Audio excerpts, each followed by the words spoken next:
Bonjour les amours, bonjour les amis. Je te laisse la parole, tranquille. Et si tu sens, voilà, sois vraiment le plus à l'aise possible. On est là entre nous. On est juste là pour exprimer ton vécu parce il est super riche. Et comme je t'ai expliqué hier, la guérison, ta guérison, tes C'est ça. compréhensions. Voilà, ce qui t'a amené aujourd'hui à être qui tu es aujourd'hui. C'est important que tu puisses nous témoigner ton voyage, ton parcours de vie, parce que ça va aider beaucoup à, à trouver le courage, la force et la lumière surtout d'amour pour arriver à voir qu'en fait nous sommes vraiment des merveilles et la C'est magnificence de ça. la vie. Voilà, allez, je te laisse parler. Alors, je me présente. Bonjour à tous. Je me prénomme Marie. J'ai 42 ans. Alors, je suis issue d'une famille où l'amour n'était pas priorisé. J'ai alors un papa très violent, très, très porté sur l'alcool. Une maman qui était plutôt à subir la violence, à subir sa vie et non pas à la vivre réellement. Euh, j'ai vécu donc dans de très grosses violences, étant battue, ainsi que mes frères et sœurs. Ensuite, j'ai été placée à l'âge de 6 ans, donc de petite à 6 ans, je suis restée dans cette violence. Voilà, j'ai été battue, j'ai été brûlée. C'était très, très féroce. Ensuite, j'ai été placée dans un pensionnat de 6 ans à 12 ans où je me suis sentie seule, perdue, où là aussi il y avait beaucoup de violence, où à l'âge de 8 ans, j'ai vécu une expérience assez traumatisante pour laquelle j'ai dû travailler par la suite, c'est-à-dire une agression sexuelle que Donc, j'ai dû... alors, alors, dans un premier temps, je t'arrête un peu pour vraiment qu'on pose bien les choses et les bases. Donc, dans un premier temps, de ce que j'entends de ton vécu, donc pour toi, tu as reçu cette arrivée donc dans cette famille-là comme étant quelque chose de très violent, parce que tu as vécu de la violence, Oui, du non-amour. Tu as eu vraiment cette impression d'être dans une absence d'amour. Donc, complètement. ce qui a fait vraiment que finalement, tu es arrivé dans un milieu qui était très violent. Très dans la dépendance aussi C'est par rapport à ça, l'alcool, c'est etc. ça. Et puis cette violence donc a engendré ensuite des choses par la suite qui ont fait que tu t'es retrouvé dans un pensionnat, c'est ça? Pensionnat, c'est ça. Voilà, tu t'es retrouvé dans un pensionnat et dans ce pensionnat, ben, un peu cette forme de violence a continué à perdurer C'est ça. et elle s'est transformée en quelque chose de encore plus virulent pour toi qui a été, on va dire, l'attaque physique par L'attaque peut-être physique, c'est ça. voilà, par les transgressions sexuelles. Voilà, c'est ça. C'est ça. Ok. Que j'ai dû garder dans le silence, puisque dans Ouais. les années 80, c'était encore assez dur et il Donc ne là, fallait tu avais, pas. tu avais 8 ans à ce moment-là, c'est J'avais ça? j'avais 8 ans lors de cette agression, donc j'ai dû garder aussi en moi. Je ne pouvais pas parler. Donc je me suis retrouvée encore une fois dans cette forme de solitude que j'avais déjà étant petite, cette forme de solitude étant dans la violence, pas entendue, pas comprise déjà. Je suis sortie de là à l'âge de 12 ans. Là, encore une fois, j'ai Alors, subi un... ouais, alors, excuse-moi, hein, je t'arrête pour bien replacer le contexte. Donc, de 8 ans à 12 ans, est-ce que de 8 ans à 12 ans, tu as vécu régulièrement comment dire, des viols ou des transgressions sexuelles? Ou ça a été une fois? Ça a été comment pour toi? Juste une fois. D'accord. J'ai juste vécu ce traumatisme une fois, Ouais, Dieu merci, et qui a été vite mis dans le silence. Donc, je ne pouvais pas en parler. d'accord. Et les seules et uniques fois où j'ai essayé d'en parler, ben, j'ai été punie. Ah ouais. Voilà, oui, j'ai été littéralement punie par les éducateurs de là-bas. Euh, je n'ai pas pu aussi ouvertement parler avec mes parents qui n'étaient pas à l'écoute à ce moment-là. Mmh. Ensuite, je suis sortie de là à l'âge de 12 ans où j'ai revécu un autre traumatisme, c'est-à-dire que j'ai été attaquée par 2 bergers allemands et j'ai été littéralement défigurée au visage, ce qui m'a valu 99 points de suture dans le visage. Donc 99, ça fait 99 points de suture. Oui, c'est ça, exactement. En français. C'est ça. Et encore une fois, je me suis de nouveau sentie seule, puisque ayant subi cette attaque, j'ai été littéralement défigurée. Et 2 semaines plus tard, c'était la rentrée d'école. Donc maman n'avait pas bien réfléchi à ce moment-là et m'a mise directement à l'école. Donc vous vous imaginez bien que je suis arrivée dans une école où j'étais gonflée par la cortisone, j'étais noire, j'étais bleue, j'étais toute défigurée. Donc j'ai subi encore une fois cette violence par la parole physique, puisque j'ai été frappée aussi par les élèves, repoussée, insultée. Voilà, j'étais dans la moquerie. Encore une fois, j'ai encore subi cette solitude où je n'étais pas écoutée ni épaulée. Donc, je reste toujours dans ce même schématique de solitude. Depuis l'enfance jusqu'à tes 12 ans, donc tu as reçu, je dirais, des énergies d'ordre très violent et qui se sont manifestées d'un point de vue physique par diverses attaques, entre autres des prédateurs sexuels, par des prédateurs, différents prédateurs. Déjà tes propres parents et puis ensuite la prédation sexuelle, donc le fait du silence aussi, qui a été aussi une forme de violence. En fait, on garde tout en soi et c'est une horreur, c'est une horreur. Bien qu'on ne le réalise pas tout de suite, il y a un moment donné dans sa vie où ça va exploser. Ça doit sortir. Donc, je pense que... Donc là, tu as 12 ans, bon, tu t'es fait agresser par les chiens, etc. Ça continue à l'école par le fait d'être agressé par les élèves eux-mêmes et d'être frappé parce que ils sentent qu'en toi, il y a quelque chose de différent. Enfin, on va dire que tu attires pour le moment cette violence à toi. Et après, qu'est-ce qui se déroule par la suite? Qu'est-ce que toi, tu y comprends là-dedans? Qu'est-ce qui se passe pour toi? Alors à ce moment-là, je ne comprends rien. Je ne comprends rien. Je suis dans une forme d'incompréhension, de tristesse. Et là, je commence à rentrer dans cette forme de colère. Voilà, de colère, de rébellion. Donc, je faisais beaucoup de crises de colère. Je me rappelle très bien à la maison où je partais dans des colères, où j'en arrivais à déchirer les vêtements. Je déchirais les vêtements, je devenais très, très grossière, très agressive. Je n'écoutais plus personne. Déjà, à l'âge de 13 ans, j'ai dérivé déjà vers l'alcool, alors que je n'avais que 13 ans. Ça a été des étapes. Hein. Je dérivais, puis je revenais, puis je dérivais. Et ça a été ainsi jusqu'à l'âge de 15 ans, où là, j'ai commencé à toucher aussi également à la drogue. Donc, il y a eu cette forme d'alcool, cette forme de drogue, peut-être cette façon de me sécuriser, peut-être de me sentir vivre quelque part. Parce qu'en se faisant mal, on se sent vivre. C'est peut-être bizarre à dire, mais c'est comme ça. Puisqu'en vivant tout ce que j'ai vécu, je ne me sentais pas vivre. Je ne sais pas trop expliquer. Tu te sentais pas peut-être légitime dans ce moment-là d'exister tout simplement. Voilà, tu ne te sentais pas sentie en toi. Voilà. Tu n'y as vécu que la réalisation de la violence. Donc tu as continué quelque part à faire perdurer cette violence en faisant toi-même acte de violence sur toi-même. C'est ça. Oui, c'est ça. C'est exactement ça. Donc, je me faisais du mal aussi à moi-même. Mais je n'étais toujours pas dans cette compréhension de me faire subir à mon tour, de par moi-même, cette souffrance. Donc, j'ai continué comme ça jusqu'à très longtemps. Ensuite, il y a eu ces premières rencontres amoureuses. À l'âge de 16 ans où j'ai connu le papa de mes enfants. Et là, je suis rentrée dans une forme de violence. Je pense que ça a été le schéma que j'ai répété en fait, de par ma mère que je voyais se faire battre.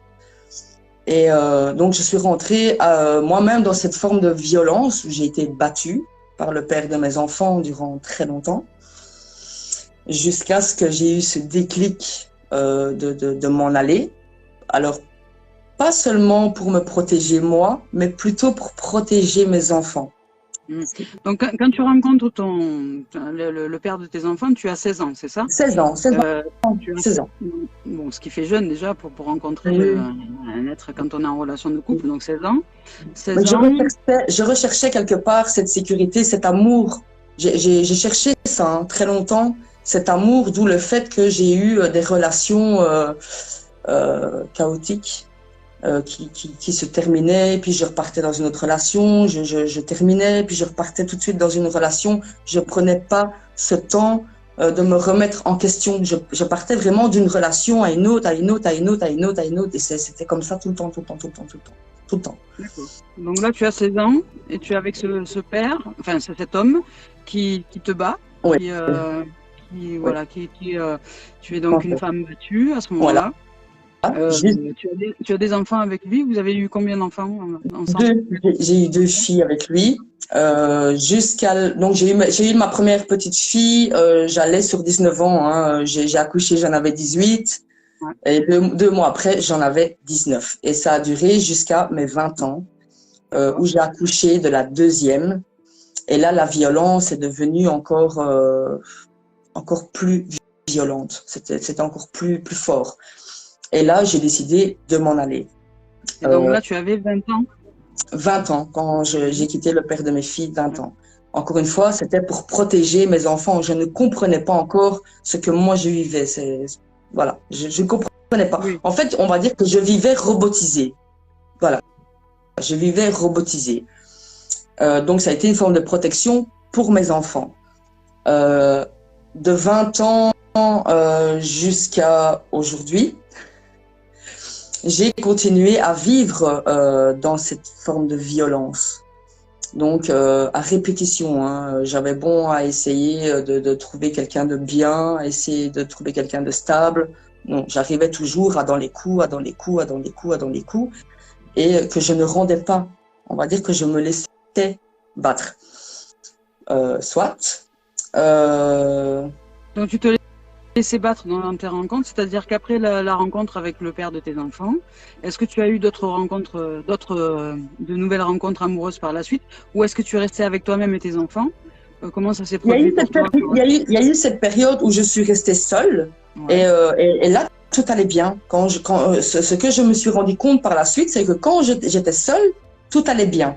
Je gérais tout allait bien, je me sentais bien, tout le monde était heureux, tout le monde était en sourire, tout le monde était en joie. Une fois que je faisais rentrer un homme dans ma vie, c'était la chute totale.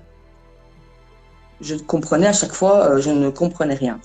Mais c'était systématique. Hein. Donc c'était engrammé dans des cellules que l'homme était la chute de la femme. Voilà, c'était vraiment moi. Jusqu'à 32 ans, où là, je suis rentrée dans ce que les médecins appellent une dépression, mais où moi aujourd'hui, j'ai compris que c'est là où j'ai commencé à rentrer dans ma nuit noire de l'âme. Donc, il y a eu cette tentative de suicide, cet appel à l'aide. En fait, c'était une forme d'appel à l'aide. Mais encore une fois, je n'étais pas entendue. Donc, encore une fois, je continue dans ce même schéma de solitude où je ne suis pas écoutée, ni entendue, ni aidée, mais par contre, je suis jugée, encore une fois. Je suis jugée. Non, j'allais dire une question. Quand tu dis que je n'ai pas été entendue, tu n'as pas été entendue par qui à ce moment-là? Tu avais quelle tranche d'âge à ton entourage proche, c'est-à-dire la famille? C'est ça, par mon entourage. Les médecins, peut-être le milieu médical aussi. Personne. Je me retrouve totalement seule face à moi-même, face à ce qui se passe. Donc, je ne voulais plus entendre, je ne voulais plus rien du tout autour de moi. Je voulais vraiment quitter ce monde qui, pour moi, était... j'étais dans l'incompréhension totale. Je ne comprenais pas ce que je vivais, en fait. Je ne comprenais pas pourquoi j'étais tout le temps dans cette violence, dans ce rejet, dans cette solitude. j'étais fatiguée, j'étais très fatiguée, vraiment, j'étais très fatiguée. Donc, j'étais pas entendue ni écoutée, mais j'étais plutôt jugée. Tu fais mal ceci, et tu fais pas cela, et t'es pas à la hauteur. Et donc, on emmagasine, et on se dit finalement, c'est vrai, je suis peut-être pas bonne, je suis pas une bonne maman, je suis pas une bonne personne, je suis pas ceci, je suis pas cela. Donc, on rentre vraiment dans quelque chose de très toxique, très négatif. Donc, en fait, tu as accepté, au bout d'un temps, tu as accepté finalement d'être assimilé à une mauvaise personne. C'est ça, c'est ça. Pour moi, j'étais quelqu'un de mauvaise, quelqu'un qui savait rien faire et qui attirait que les personnes toxiques. Aujourd'hui, je sais poser des mots sur ce que je ne savais pas avant. Alors, ça a duré, attention, parce que je suis remontée à un moment donné de la dépression, enfin, que eux appellent dépression. Puis, je suis retombée dedans. Donc, ça a été de 30 ans, 32 à 34. Donc, j'ai été en dents de scie. 34 ans, là, de nouveau, j'ai le cerveau qui se retourne. Et là, je retourne de nouveau dans l'alcool, dans la drogue. Mais là, ça a été un peu plus en profondeur, hein. C'était plus la drogue douce, j'ai vraiment été touchée, la drogue dure. Et l'alcool, c'était tout le temps, sans cesse. Donc, encore une fois, je me faisais du mal. Je faisais du mal à mon entourage.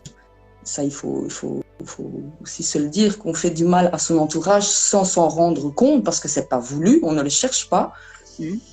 Et jusqu'à ce que je rencontre cette personne à l'âge de 36 ans, que j'appelais avant le diable. Pourquoi? Parce que cette personne, en 10 mois, m'a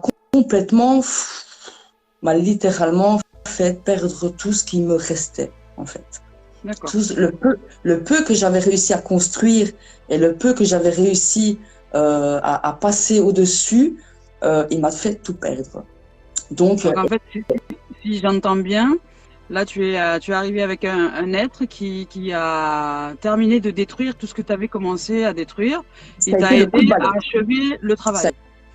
Voilà, ça a été le coup de balai. Cette personne était très violente, cassait tout dans la maison, me battait jour et nuit, même dans mon sommeil. Hein, je dormais, il me réveillait de mon sommeil et j'avais des coups et je ne comprenais pas pourquoi. Lui-même dans l'alcool, lui-même dans la drogue, dans les médicaments. Donc c'était très, très, très toxique. Et c'est là où, une fois où j'ai tout perdu, c'est là où j'ai commencé à me poser les bonnes questions. Qu'est-ce qui fait chez moi que j'attire ça, que j'attire ces personnes toxiques et que je reste dans cette toxicité? Et je pense que c'est là. Tu es sorti à ce moment-là d'une forme de victimisation. Voilà. Tu avais tellement plus rien à défendre que tu te dis, il y a quand même un moyen de réussir à se sortir de là. Oui, parce qu'on a tendance, en fait, ce que j'ai réalisé par la suite, c'est qu'on a tendance à dire c'est la faute de l'autre. Donc, c'est la faute de celui-là, c'est la faute, oui, mais c'est lui qui m'a fait ça, c'est lui, On se remet pas soi-même en question. On se pose pas la question, mais pourquoi j'attire ces personnes-là? Pourquoi je reste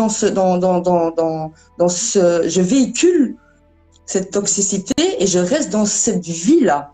Et c'est là où j'ai commencé à me poser ces questions-là et c'est là où je me suis dit, mais c'est vrai, je suis moi-même comme ça. Donc, si je suis comme ça, il est normal que je génère cette énergie-là et que forcément, j'attire ces personnes toxiques. Comment est-ce que tu as su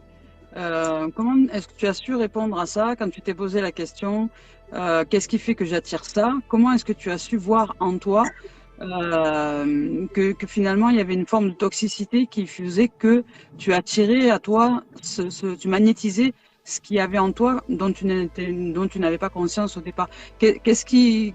C'était une remise en question. C'était une remise en question. Donc, je me suis remise en question et j'ai compris que j'étais moi-même toxique. J'étais moi-même toxique. Donc, à partir du moment où vous êtes vous-même dans cette toxicité, vous irradiez cette énergie toxique. Donc, forcément, vous ne pouvez pas vous ne pouvez pas attirer des personnes, des bonnes personnes. Vous allez rester dans cette énergie toxique. Vous allez vous attirer que ces personnes toxiques. Et au lieu de vous tirer vers le haut, ces personnes-là, en fait, ce que j'appelle aujourd'hui des vampires d'énergie, elles vous vampirisent et elles vous laisseront dans le fond, en fait. Elles vont vous laisser là, dans le fond. Et là, je me suis dit, Marie, il faut que tu changes. Il faut que tu travailles sur toi, il faut que tu changes. Mais pour travailler sur toi et changer, tu dois, excusez-moi la forme, mais dégager ces gens toxiques. Et c'est là où j'ai commencé à faire partir tout doucement. Attention, hein, c'est pas que vous vous levez un jour et tiens, aujourd'hui j'ai décidé de tout dégager. Ça va pas comme ça. Hein. Ah oui, ça prend du temps. T'as pas mis des mines antipersonnelles. Non, ça m'a pris beaucoup de temps. Ça m'a pris beaucoup de temps parce que j'étais toujours en questionnement. J'avais ce manque de confiance en moi, sur lequel je travaille encore aujourd'hui, sur ce manque de confiance en moi. D'ailleurs, je pense que ton appel, le fait que tu m'invites, je te l'ai dit hier, tu as mis vraiment le doigt encore sur une problématique qui est la confiance en moi. J'ai tendance à rester discrète et à rester cachée. Je suis très heureuse que tu sois là pour ça, justement. C'est parce que tu es en train de transcender tes peurs et je t'en rends grâce. C'est ça. Donc, je me suis dit que c'était le moment, c'était nécessaire pour justement passer au-dessus de ça et que de par mon vécu, je vais pouvoir peut-être apporter des réponses aux gens, une forme de lumière aux gens et ça m'apporte moi-même un bien-être aussi. Déjà, ce que tu nous apportes, c'est déjà ton authenticité, ta vérité. C'est-à-dire que moi, de ton témoignage qui me touche, hein, qui m'émeut, j'y vois l'être qui ne comprenait pas au départ, qui était totalement dans son mode automatique, dans son mode inconscient, qui vivait donc des énergies très très violentes, mais qui n'a pas su depuis l'enfance, parce que c'est quand même depuis l'enfance, donc qui n'a pas su être assez aimé pour peut-être réaliser ce qui se produisait à l'intérieur d'elle. Donc cet enfant a grandi avec cette forme de violence, elle a répété. Elle a répété cette forme de violence aussi pour être aimée finalement de ses parents, puisqu'elle n'a vu que le schéma de cette mère qui se faisait battre. Et pour elle, dans son schéma d'enfant, c'était une façon de se sentir aimée de ses parents que de reproduire le schéma. Parce que c'est ce que tu avais vécu dans l'enfance, donc tu l'as reproduit, jusqu'à ce jour où tu te réveilles, donc, et il y a la lumière qui s'éclaire à l'étage, et là tu te dis, waouh, mais en fait, je peux agir. Je peux agir parce que c'est pas à l'extérieur que ça se produit. En fait, ce qui se produit, c'est à l'intérieur de moi, et l'extérieur ne fait que réagir à ce qu'il y a dedans. Donc à partir de là, qu'est-ce qui se passe pour toi? Alors, qu'est-ce qui se passe pour moi? C'est là où je me pose énormément de questions. C'est là où je commence à faire beaucoup de recherches. Donc, encore une fois, hein, on cherche, on se pose des questions, puis on retombe encore dans cette incompréhension. Donc tu fais des allers-retours entre la conscience et l'inconscient, c'est ça? C'est ça. Il y a un jour, il y a la lumière qui s'éclaire à l'étage et le lendemain, tu as oublié ou 3 jours après, tu as oublié. Et je retourne encore une fois dans cette tristesse, je pleure beaucoup, je me renferme, je retourne dans cette forme de colère. Et ça a été ainsi jusqu'à mes 38 ans. Donc de 38 à 38, 4 ans, c'est ça? Voilà. Où là, de nouveau, je rencontre une personne qui, lui, n'est absolument pas dans la violence physique, absolument pas. Mais qui, lui, ce que je comprends aujourd'hui, m'a aidé à faire ce début d'éveil. Ouais. Donc, par lui, j'ai compris beaucoup de choses. En ayant cette relation avec lui, j'ai compris énormément de choses. Au début, encore une fois, c'était cette forme de trahison, cette forme de solitude, tromperie, mensonge. Donc on continue dans cette forme-là, mais il n'y avait pas de violence physique. Donc encore une fois, rebelote, je retourne dans ma tristesse, dans cette forme de dépression, et on est reparti. Non, hein.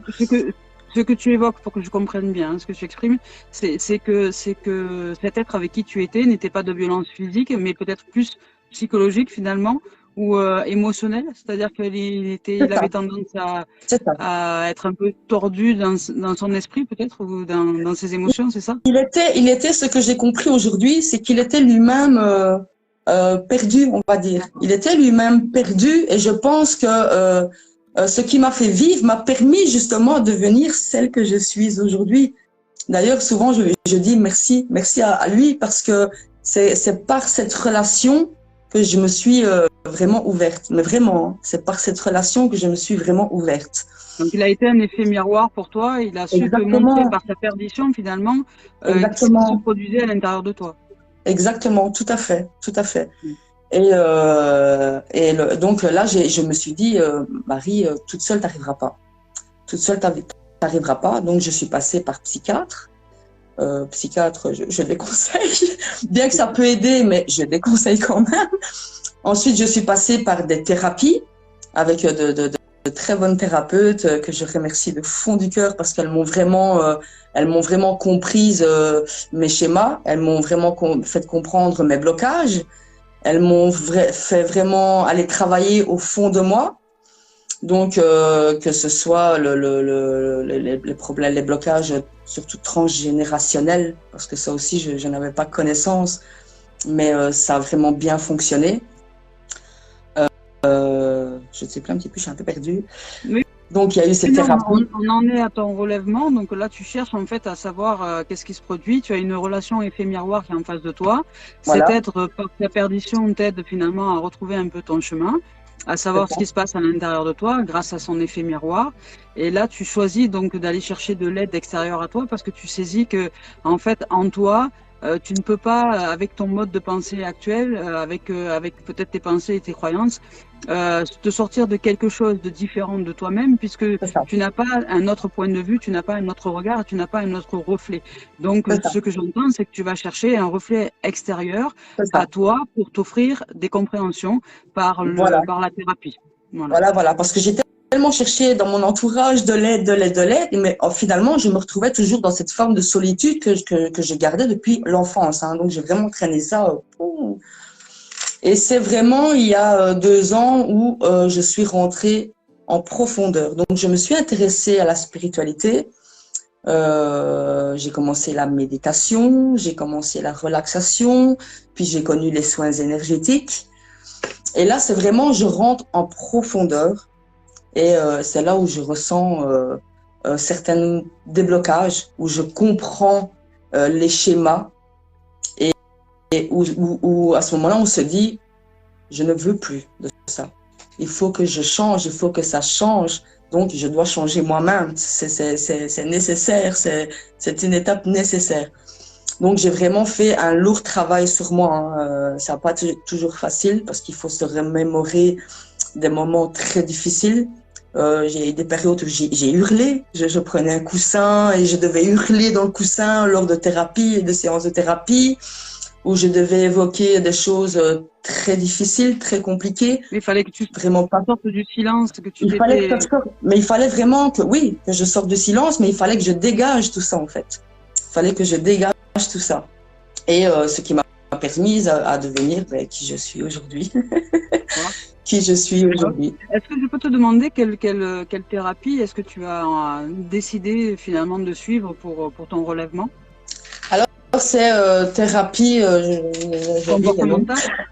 Non, il y a eu comportemental, il y a eu, comme j'ai dit, des soins thérapie transgénérationnelle. Donc, il a fallu aller travailler sur le papa, mais sur la maman aussi. Sur les mémoires, oui. Les mémoires, voilà, c'est ça, j'ai cherché le mot. Les mémoires, les liens karmiques, ça, vraiment, on passe vraiment d'un truc à un autre et c'est vraiment un très, très long et dur travail. Vraiment. Vraiment, ça demande patience, ça demande persévérance, ça demande du temps, énormément de temps.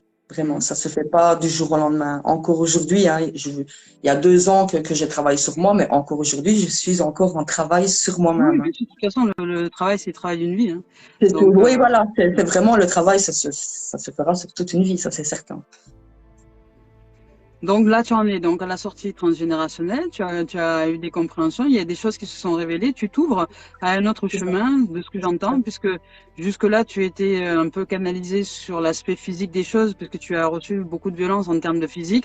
Et de ce physique, tu vas vers une rencontre qui sort du schéma physique, donc du schéma de la matière, pour aller vers plus une compréhension spirituelle des choses, en termes d'énergie, en termes d'éveil.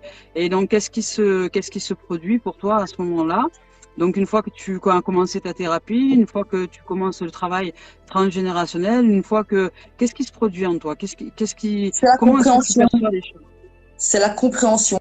En fait, aujourd'hui, j'ai compris que tout ce que j'ai vécu, c'était pour m'amener aujourd'hui dans cette lumière, dans cette spiritualité, parce que je suis devenue spirituelle. Ouais. Et voilà, donc je médite, je fais toujours ces soins énergétiques, j'apprends sur les énergies, je me forme aussi. J'ai encore bientôt une formation qui arrive.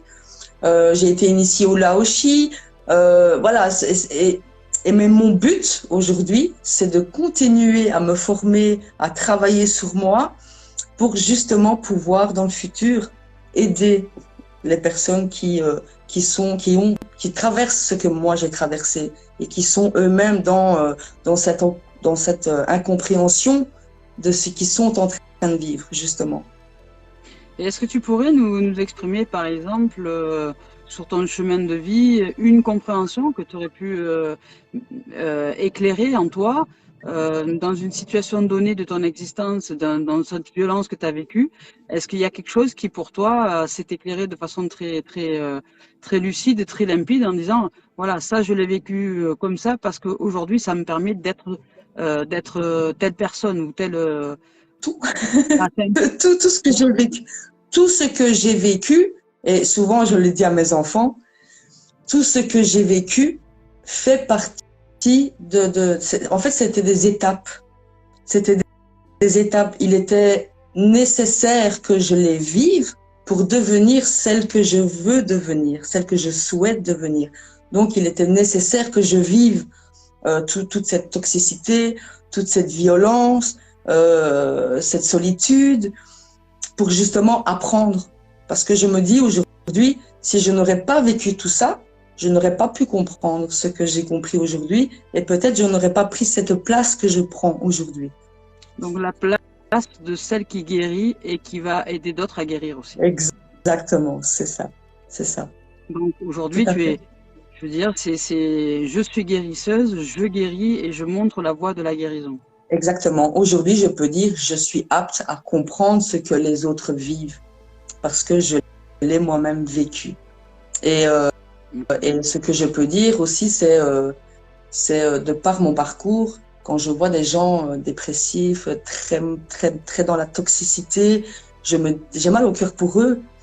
Mais au fond de moi, je me dis, mais ils savent, ils peuvent sortir. On peut sortir de ça. Moi-même, je suis la preuve vivante qu'on peut sortir de ça, mais il faut pouvoir se remettre en question et pouvoir faire ce lourd travail sur soi-même. Si on n'en est pas capable de faire ce lourd travail et de faire face justement, parce qu'on est aussi véhiculé par notre ego. Il y a l'ego aussi qui prend énormément de place.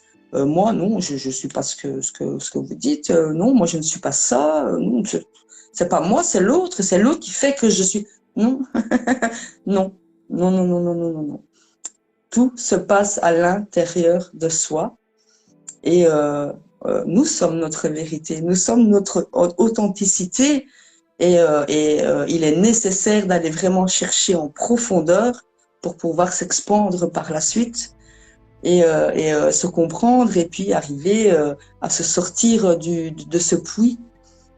Et voilà, c'est vraiment un très long travail. J'ai entendu quelque chose de très vrai en fait dans le témoignage. Alors, tout ton témoignage est très vrai et authentique, mais il y a quelque chose qui est d'autant plus réel, qui est celui que bien souvent, l'erreur que nous faisons tous et toutes, parce que c'est une erreur que nous faisons, c'est de vouloir sortir les âmes de leur destruction. C'est-à-dire qu'à un moment donné, nous, et c'est naturel, c'est humain, comme tu dis, ça nous fait mal au cœur de voir un être que l'on aime en train de descendre tout doucement dans le gouffre de l'enfer. Mais ce qui se produit quand nous essayons de sortir les âmes de leur trou, sans que eux n'en aient conscience de rien, ce qui se produit, c'est que on leur fait perdre du temps en fait, parce que comme ils ne vont pas au fond de leur trou et au fond de leur galère, ils ne touchent pas le fond. Et qu'ils n'ont pas conscience de ce pourquoi ils vivent ces périodes-là de destruction. Si nous essayons de les en sortir ou de leur jeter des bouées de sauvetage à ce moment-là, en fait, ce que nous faisons, c'est que nous leur faisons perdre la possibilité et la capacité de s'éveiller justement à ce qu'ils sont en train de vivre. Alors, je l'exprime parce que j'étais aussi dans les fins fonds des enfers, je connais très bien le monde que tu exprimes aujourd'hui, je l'ai été aussi. Et j'ai réalisé dans ce parcours-là que ce qui a été important que je puisse vivre, ça a été d'aller au fond du trou et qu'on me laisse aller au fond de mon trou, exactement. Au fond du gouffre. Donc toi, je t'ai entendu dire tout à l'heure qu'il y a un être qui t'a aidé à finir de détruire tout ce que tu avais commencé à détruire finalement pour arriver à t'ouvrir à ta propre lumière. Tout ce que la vie t'avait proposé en termes d'expérience pour détruire, donc chuter vraiment pour aller au fond des choses et ensuite te relever, parce que quand on arrive au fond, on peut faire qu'une seule chose, c'est soit mourir, soit se relever. Mais en général, le choix que l'on fait, c'est le réflexe, c'est de se relever. C'est un instinct de survie. Mais cet instinct de survie, il ne peut pas être mis en lumière et mis en route s'il y a des êtres autour de nous qui nous empêchent d'aller au fond de ce trou. Alors, j'offre un message à toutes les âmes qui ont ces âmes de sauveurs. C'est pas utile. C'est vraiment pas utile. Faites confiance aux êtres qui sont en face de vous, et même s'ils doivent choisir la mort, c'est leur choix. Mais faites confiance aux êtres qui sont en face de vous. Ils ont vraiment toute la capacité de s'élever, de se relever. Mais surtout si ce sont vos enfants ou des gens qui sont, je dirais, émotionnellement très proches de vous, faites la confiance absolue en la vie, que chacun et chacune, nous avons les capacités de nous relever de n'importe quelle situation. Mais il est important que nous puissions toucher le fond. Donc ça veut dire d'accepter, aussi dure soit l'épreuve, d'accepter de voir un être que l'on aime s'enfoncer. C'est vrai. Aussi dur soit-il, c'est vrai. Alors je le dis en toute conscience, hein, parce que j'ai eu des gens autour de moi qui ont cherché à m'aider, mais qui ne m'ont pas aidé en vérité, qui ont été simplement pour moi, sur le moment, ça m'avait fait du bien. Oui, ça fait du bien à l'ego de se savoir coucouné, entouré, etc., etc. Mais au niveau de l'âme, ça a été une grande perdition. Et en fait, le jour où je me suis relevée, comme toi, j'entends ton relèvement, ça a été le jour vraiment où j'ai touché le fond par moi-même. C'est ça. Voilà. C'est exactement. Hein. On vit tout ça seul en fait. Voilà. On le vit tout seul et on se relève tout seul, comme je l'ai fait. Alors, tout seul, oui et non, c'est-à-dire que tout seul, oui et non, c'est-à-dire que là, on choisit de se relever. Et après, s'il y a des mains qui sont tendues autour de nous, on choisit. Comme les thérapeutes. Oui, voilà, on s'entend bien, on se comprend bien. Ou une autre, ou une littérature, une lecture, une musique, ou un film, ou quelque chose qui peut, à ce moment-là, répondre à cette énergie, à cet élan de remonter, parce que nous sommes décidés à revenir à la surface. Et là, à ce moment-là, nous trouvons des jalons, des lumières qui sont autour de nous pour nous aider à faire cette remontée-là, cette ascendante thermique. Mais en aucun cas, ce ne sont des gens qui viennent nous chercher au fond du trou. Du tout. Nous allons les chercher. C'est quand on se sent prête, je pense, à faire ce travail, on va les chercher. Et puis, ce que j'ai pu aussi remarquer, c'est que depuis que je fais ce travail sur moi, toute personne toxique, je dis pas que je n'en aurai plus, je dis pas que je n'en ai plus, mais il y a eu ce gros coup de balai et je rencontre de plus en plus des personnes dans ces bonnes énergies, ces personnes, moi que j'appelle des personnes de lumière qui viennent éclairer et me donner des réponses et encore et encore et encore. Et je continue de m'élever, de grandir et de grandir et de comprendre. Et je suis bien partie, super bien partie. Je ne risque pas de retourner par là. Donc là, tu es arrivé aujourd'hui donc à un point de non-retour. Non, oui, voilà, exactement. Où tu as fini de faire le yo-yo, parce qu'il y a Exactement. il y a cette transition où on va avancer, puis on oublie, on retourne, on C'est veut ça, avancer, puis on oublie, puis on retourne. c'est ça. Il y a toujours il y a ce moment de transition jusqu'à ce que nous arrivons enfin Exactement. à Voilà, changer de voie. on monte, on descend jusqu'à ce qu'on va rester là-haut et on va plus partir, on va plus redescendre, mais on va vraiment s'accrocher à là-haut et on va continuer à s'élever, à s'élever, à s'élever, à s'élever. Et encore, hein, à comprendre et ouais, c'est exactement ça. Alors, alors, je rebondis sur ça. Le fait de s'élever, en fait, ça signifie pour moi, c'est qu'à dire plus nous nous élevons et plus nous allons en profondeur à l'intérieur de nous. C'est-à-dire que c'est le paradoxe. C'est-à-dire plus nous allons en profondeur à l'intérieur de nous pour ancrer, comment dire, l'amour que nous sommes dans la totalité de l'être que nous sommes, et plus nous nous élevons. Mais il faut pas aller chercher, aller se percher dans les nuages, ça sert à rien. Non, ça sert Faut à rien. vraiment, voilà, C'est ça, faut vraiment c'est ça, entrer à l'intérieur de soi et c'est ça, être bien posé à l'intérieur de soi, c'est ce qu'on appelle l'ancrage, c'est pour ça. ensuite se sentir vraiment épanoui dans une sorte, ben, vous voyez, comme la fleur de lotus qui est derrière moi, là, vraiment, Exactement. voilà, vraiment une ouverture en soi. Donc, ben, c'est génial que tu en sois là aujourd'hui. Et Merci. qu'est-ce qu'il en est de tes addictions? Est-ce que tu continues à boire, à te Non, droguer? du tout. Non? Oh, non, du tout, non, du tout. Même l'odeur, il n'y a même plus possible d'avoir cette odeur d'alcool à côté. Non, non, non, non, non, non, non. Il y a vraiment plus de drogue du tout. Et ça fait longtemps, très longtemps. Il y a plus d'alcool du tout. La seule addiction qui me reste encore, c'est la cigarette, Ouais, bon, bah. sur lequel, sur lequel je cogite, je travaille. Il va falloir à un moment donné, je souhaite en tout cas arrêter aussi la cigarette, mais c'est vraiment la seule chose qui me reste encore de toxique, on va dire. D'accord. Et au niveau, enfin, de toxique et au niveau de ce que tu as pu te détacher en termes de violence, qu'est-ce que tu as détaché à l'intérieur de toi qui a fait qu'aujourd'hui tu t'ouvres à une lumière?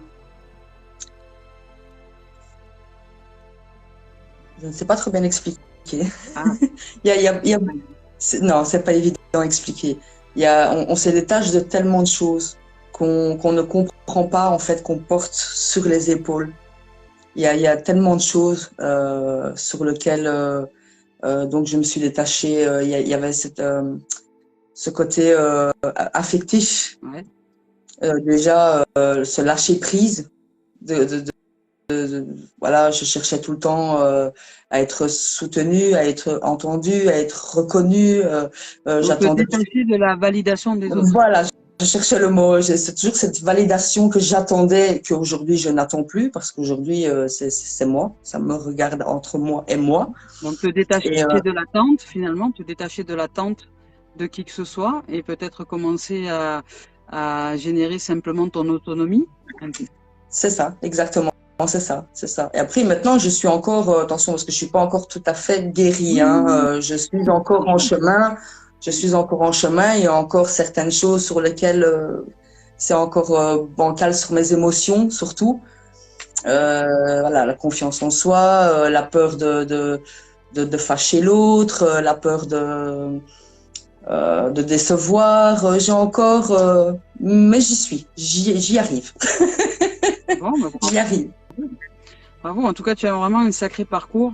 Oui, Voilà, parce qu'il y a beaucoup de femmes qui sont violentées, il y a énormément de femmes qui sont battues, énormément de femmes qui sont violées, énormément de femmes qui vivent des choses en termes de violence et physique et sexuelle et morale qui sont vraiment énormes. Donc, bah déjà, je rends grâce à toutes les femmes qui font ce parcours initiatique et qui est juste d'une violence inouïe et en même temps d'une beauté extraordinaire parce que le jour où elles arrivent à se sortir comme toi et comme d'autres de cette violence intérieure, elles arrivent vraiment à transcender quelque chose et de ce fait, elles deviennent des guérisseuses vraiment très importantes au niveau de la planète, au niveau de la Terre et elles aident non seulement les êtres autour d'elle, mais elles aident aussi la Terre à ascensionner. À vraiment, voilà, après c'est de la douceur qui émane, c'est de la lumière, c'est c'est de ça. l'amour, c'est de la paix, c'est de la sérénité et La compréhension, c'est tellement de choses, c'est vrai, c'est vrai. voilà. Et je trouve que les femmes sont ben, sont merveilleuses et sont belles à ce niveau-là parce que elles ont tellement été pendant des années traquées justement par le fait que ben, nous sommes la compréhension de la source et la connaissance ancestrale dans notre chair, dans les cellules. Nous sommes les gardiennes de cette connaissance ancestrale et aujourd'hui ben, nous aspirons à être justement ces déesses. Et ces déesses que nous sommes en vérité. Et oui, ça passe par parfois beaucoup de violence dans les premiers temps de l'existence pour arriver ensuite à s'éveiller, à s'éclairer C'est à ça. cet amour véritable que nous sommes et à ces êtres de guérison absolue, de lumière absolue, d'amour inconditionnel qui se diffuse ensuite après sur cette terre-là, que d'abord nous incarnons et ensuite qui se diffuse autour de nous et qui peuvent aider d'autres êtres justement à se rappeler à leur magnificence, à leur beauté, à leur essence d'amour inconditionnel et à leur divinité intérieure. C'est ça. Parce que nous sommes tous et toutes des êtres divins, divines, et c'est voilà, c'est juste que nous l'avons oublié. Donc merci de t'être rappelé de ça, Marie. Vraiment, merci de t'être rappelé de cet être divin et merveilleuse que tu es. Merci de te rappeler à cette comment dire, à cet amour inconditionnel et à te rappeler que les anges, ça ne fume pas. Exactement. Je n'ai jamais vu un ange fumer une clope, me dire je vais appeler l'archange Gabriel et Michael, je vais vous fumer de temps en temps, ça vous arrive de fumer un petit bédo ou un truc comme ça? Ils vont me dire Calice, il va falloir que tu arrêtes ton humour à la mort moelle. Je vais dire ok d'accord, j'arrête. Non, mais voilà, si on veut se retrouver, comment dire, détaché, purifié, comme son nom l'indique, détaché, en fait, ça signifie enlever les tâches. C'est ça. Et C'est enlever ça. les tâches, c'est revenir à l'état de pureté, donc à l'état d'innocence, à l'état de joie, à l'état initial, qui est en fait la paix et la tranquillité à l'intérieur de nous, qui ne nécessite pas d'utiliser des substances extérieures pour être paisible en soi. Voilà. Exactement. Exactement. Et ça fait du bien. Voilà. Mais Ça en fait tout cas, du bien. je te remercie vraiment, Marie, de ce Mais témoignage. de Vraiment, merci. rien, avec Je plaisir. sais, voilà, je sais que tu es en train de guérir. Je suis très, très heureuse que tu sois là. Voilà, Marie avait très peur au départ de se Oui. montrer un peu en image. C'est une première pour elle. Oui. Voilà, comment tu te sens après là, ce moment de partage? Plus légère, encore tremblante. Hein. Je tremble encore. Hein. Je tremble Ouais. encore. Je suis encore un peu. Mais ça y est, ça passe. Le côté panique est parti. Je me sens beaucoup plus légère, beaucoup plus apaisée. Ça fait du bien, en fait, de pouvoir partager ça. Ça fait vraiment du bien.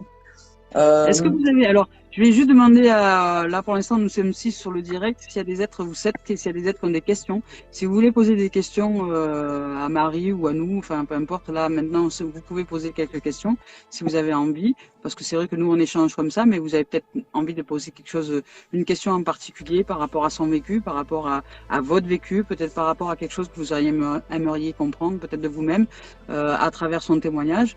Voilà, si vous avez envie de poser une question, ben, allez-y. Pardon? Moi, je vois rien. Je vois pas ce qu'on écrit. Toi, tu vois pas? Ben, moi, je Non. vois un peu. Il y a Lénie qui est avec nous, il y a Galice, il y a Steph, il y a Christelle, il y a Kevin, il y a Laetitia, il y a Isabelle, il y a Christelle, il y a Gabriella, Julien, Esther. Voilà, il y a un peu de monde qui sont là. Et si voilà, si vous avez envie de poser une question, merci Marie. Donc Gabriella te dit merci Marie. Elle Avec te plaisir. remercie de ton Avec plaisir. témoignage. Voilà, oui, ou si vous avez envie d'offrir une gratitude à Marie, parce qu'elle vous a livré, elle vous a livré, on va dire, son témoignage avec son cœur, avec toute sincérité, avec authenticité, avec vérité, et avec bienveillance et douceur. Donc c'est un être qui souhaite aujourd'hui venir donc en soutien et en aide à d'autres, à des femmes qui vivraient peut-être un peu, je dirais, des violences similaires. Dans un premier temps, non pas pour sauver qui que ce soit, mais dans un premier temps pour s'ouvrir déjà à la compréhension des choses, peut-être un éclairage, une lumière, être une lanterne dans la nuit, je dirais, intérieure. Donc Laetitia nous dit merci pour ce magnifique partage. Merci. Voilà, Laetitia nous remercie de ce magnifique partage. Bois flotté qui est présent, bonjour. Voilà, donc voilà, donc si vous avez des questions à poser, ben, vous pouvez toujours les poser, même en message privé, vous pouvez m'envoyer des questions et on y répondra avec joie. Alors, il y a peut-être une question, pas de question, juste une gratitude pour le témoignage livré, toute son intégralité. Merci beaucoup. Merci Marie. Merci. Alors, merci Marie. Beaucoup d'amour et de guérison pour vous. Voilà. Merci beaucoup. Merci beaucoup. Voilà. Ça, c'est le message de Kevin. Et puis, ben, merci Kevin. Merci de ta présence. Et merci d'exprimer ta gratitude envers le témoignage de Marie. Et voilà. Donc, ça demande beaucoup de courage hein, de s'exprimer comme ça. Ça demande. Voilà. Oui, vraiment, oui. Voilà, je suis très très heureuse, c'est une première. Alors c'est une vidéo, ce sera une vidéo pour toi de présentation de qui tu es en vérité. Quand je vais te la retravailler un peu et puis je te l'offrirai après en lien. Comme ça, si tu ouvres une chaîne YouTube et si tu as envie d'aider ton prochain, ça te fera une base de vidéos pour que tu puisses montrer à d'autres que c'est réalisable, que c'est possible et surtout que d'autres puissent entendre ton parcours, ton vécu. Cette violence qui a été dès la naissance très présente dans ta réalité existentielle, cette violence physique, puis après psychologique, morale, etc., que tu réussis à transcender au fur et à mesure des jours, au fur et à mesure du temps, et au fur et à mesure des échanges, et qu'aujourd'hui j'entends que tu commences à changer de voie, c'est-à-dire que tu commences à rencontrer des êtres qui sont plus lumineux, qui sont plus en adéquation. De très belles personnes. Vraiment. Voilà, en adéquation avec l'être de lumière que tu commences à devenir, que tu commences à réaliser à l'intérieur de toi, parce que tu commences aussi à réaliser que tu es cette lumière-là. Et cette lumière qui t'habite commence à rayonner. Et comme elle rayonne, ben, tu attires à toi des êtres qui sont similaires à toi. Voilà. Tout est énergie, hein. Tout est énergie. Oui, mais après, il y a le savoir et l'intérêt. aussi, oui. Voilà. Voilà, donc ben, si tu as envie d'offrir un message ben, aux êtres qui nous regardent, il y a Stéphanie qui nous dit bonjour, merci beaucoup, je trouve très, très beau témoignage. Voilà, donc ça c'est Stéphanie qui nous évoque qu'elle est heureuse de recevoir ton témoignage parce qu'elle le trouve beau et magnifique et elle va peut-être s'en servir pour s'aider dans son quotidien. Donc voilà, donc merci vraiment. Il faut vraiment sortir de ce qu'on appelle cette zone de confort et oser aller chercher vraiment au fond de soi et ne pas avoir peur de faire face à notre part d'ombre pour aller chercher cette part de lumière justement. Il faut ne pas avoir peur d'aller creuser. Voilà, je ne sais pas trop bien m'exprimer. Je suis un peu. D'aller creuser. Ouais. Voilà, il faut vraiment aller creuser et ne pas avoir peur de mettre un gros coup de pied à la fourmilière et voilà, mais il faut vraiment oser. Il ne faut pas avoir peur. Il ne faut vraiment pas avoir peur. Bon, bah, c'est génial. En tout cas, je te remercie, Marie. On va s'arrêter là parce que ça fait déjà 1 heure, mine de rien, qu'on est ensemble. Ah, quand même. On devait faire une demi-heure, 3/4 d'heure. Finalement, on a rallongé le temps. Je n'ai pas vu du tout le temps passer. Donc, vraiment, non, moi non plus. Voilà, merci de ce moment, de cet espace de vie que tu nous offres. Vraiment, cette merveille que tu es. Je suis heureuse de la recevoir aujourd'hui. Je suis heureuse de te recevoir dans ce nouveau toit, dans ce toit de lumière, dans ce toit d'amour et de paix. Et puis dans cet être merveilleux que tu nous offres dans le sens de guérison, dans le sens de lumière, et dans le sens d'accueil surtout des êtres qui aujourd'hui vivent, on va dire, ton passé à toi, et qui sont en train de le vivre et qui, s'ils regardent ces témoignages et cette vidéo, pourront peut-être se dire ah, mais la lumière c'est possible et je peux aller vers quelque chose de différent et je peux moi aussi réussir à m'en sortir parce qu'on peut tous y arriver. Bien sûr. Donc Christelle nous dit merci Marie pour ce témoignage. Donc voilà, et voilà, ben, tout le monde te remercie vraiment de ta présence. C'est avec plaisir. Voilà, mais moi je suis en gratitude de ce que tu nous offres. de ce que tu nous offres aujourd'hui. Pour clôturer ce moment de partage ensemble, je vais te laisser le mot de la fin, parce que c'est toi qui es finalement la reine de cette lumière aujourd'hui. Donc, je t'offre le trône d'amour et le mot de la fin pour clôturer cette vidéo. Merci, Voilà. une question de plus. Voilà. Et je dis donc à tous ceux qui sont là, déjà, je nous aime, merci de vos présences et je vous dis à très bientôt pour vous qui êtes là sur ces vidéos-là.